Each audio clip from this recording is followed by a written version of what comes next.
आणि आपल्या सर्वांचे लाडके महंत न्यायाचार्य बाबांच्या वाणीतून या सप्त्याला पूर्णविराम दिला जाणार. खरं तर बऱ्याच वर्षानंतर भोगलवाडीला मला बोलवलं. तसा तुमचा 14 वर्षाचा तसा माझा सुद्धा भोगलवाडीचा नाही तर 8-15 दिवसाला इथे पडलेला असायचो. पण योगायोग देवाला काहीतरी नियतीला काहीतरी घडवायचं असतं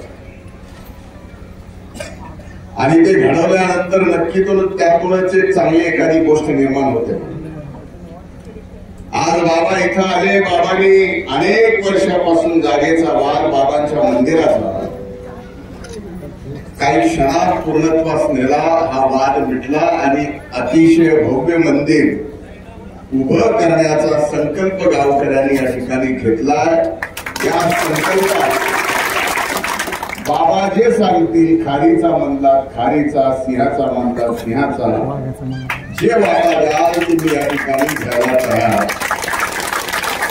माझ्या या गावाच्या अनेक वर्षाच्या संपर्कातून जवळजवळ अर्धे कुटुंब मी या गावातले ओळखतो.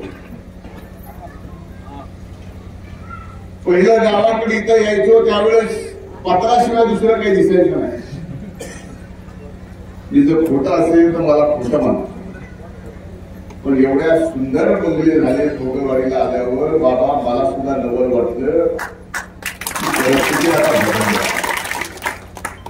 जर परिस्थिती बदलली असेल आणि ती स्वतःची बदलली असेल, स्वतःच्या प्रपंचाची बदलली असेल, तर ती परिस्थिती आपल्या गावातल्या अध्यात्माची सुद्धा बदलली पाहिजे. ज्याच्यामुळे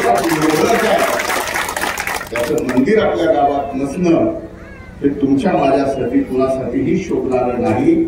त्यामुळं 20 गुंठे गाववाल्याच्या एकमेकाच्या भांडणातनं संता घडून 20 गुंठ्याचं जर सुटला असेल आणि आणखीन 20 गुंठे लागली तर ती सुद्धा मी स्वतः या ठिकाणी द्यायला तयार आहे.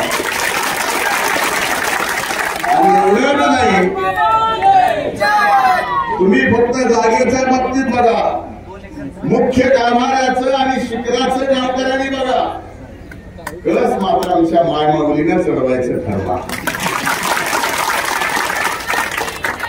बाकी सभागृहापासून, कंपाऊंड वॉल पासून, जागेपासून सगळी जबाबदारी मी माझ्या खांद्यावर घेतो.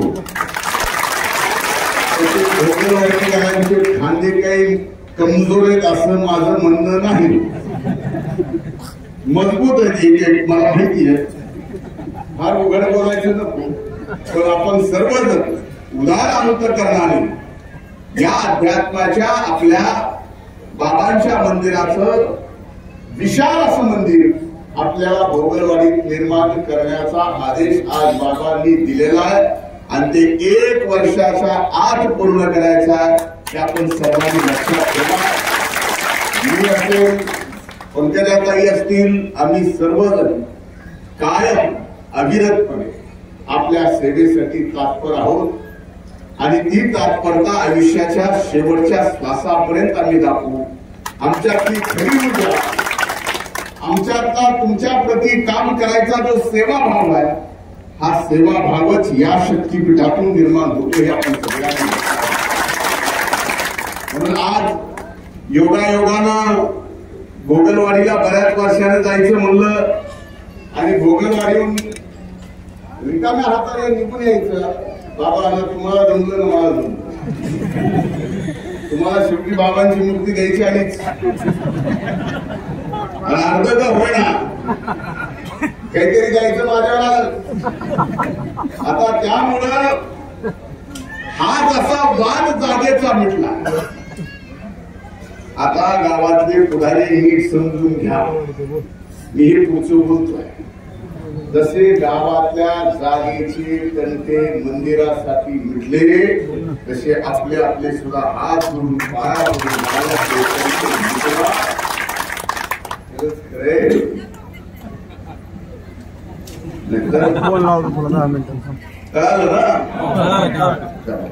संत भगवान बाबा की, संत श्रेष्ठ भगवान बाबा की, संत श्रेष्ठ महंत नामदेव शास्त्री महाराज की धन्यवाद.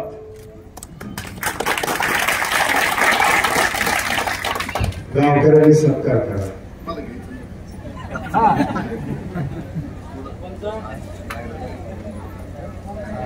Gracias.